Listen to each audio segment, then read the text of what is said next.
জয় রাধে গোবিন্দ বন্ধুরা, আজকে আমি আপনাদের কাছে নন্দীগ্রামে মা মনসার পূজা, এই মা মনসা খুব কতটা জাগ্রত এবং পূজার ভোগ কিভাবে দেয় সেটা আপনাদের সঙ্গে আমি শেয়ার করছি। আপনারা দেখতে থাকুন, কেমন লাগে জানাবেন। এই হয়েছে মায়ের ভোগ, কীভাবে মায়ের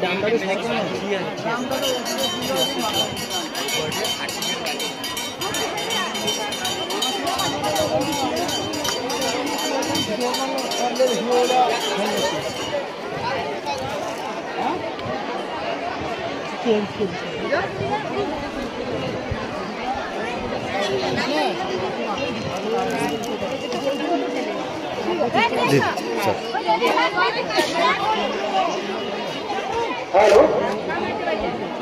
যে সমস্ত দর্শনার্থী মন্দির চত্বরে বসে রয়েছেন, মন্ডল কর্মী